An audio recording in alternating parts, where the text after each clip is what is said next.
शीर्षक छोटी चींटी और घमंडी मोरक। एक समय की बात है, एक हरे भरे जंगल में एंडी नाम की एक छोटी चींटी रहती थी। एंडी बहुत छोटी थी लेकिन बेहद मेहनती। हर दिन वह खाना इकट्ठा करती, सुरंगें बनाती और अपनी साथी चींटियों की मदद करती। एंडी की बाम्बी से थोड़ी दूर एक सुंदर मोर रहता था जिसका नाम पर्सी था। पर्सी के पंख जंगल में सबसे रंग बिरंगे और चमकदार थे और उसे अपनी सुंदरता पर बहुत घमंड था। वह इधर उधर इठलाता फिरता और सभी को अपने पंख दिखाता। एक दिन सुबह सुबह पर्सी ने देखा कि एंडी एक बड़ा टुकड़ा अपनी बाम्बी की ओर ले जा रही है। तुम इतनी मेहनत क्यों करती हो, छोटी चींटी? पर्सी हंसते हुए बोला, तुम तो बहुत छोटी हो और वो टुकड़ा बहुत बड़ा।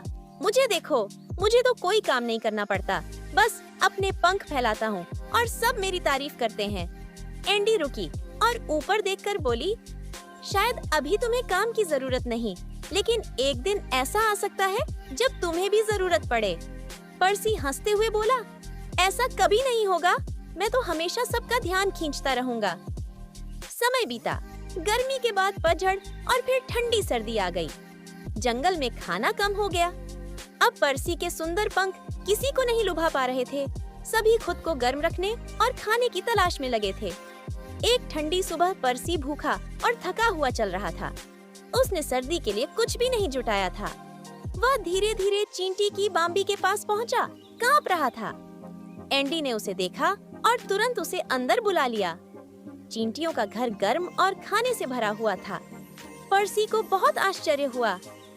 तुम मेरी मदद क्यों कर रही हो, जबकि मैंने तुम्हारा मजाक उड़ाया था? पर्सी ने पूछा।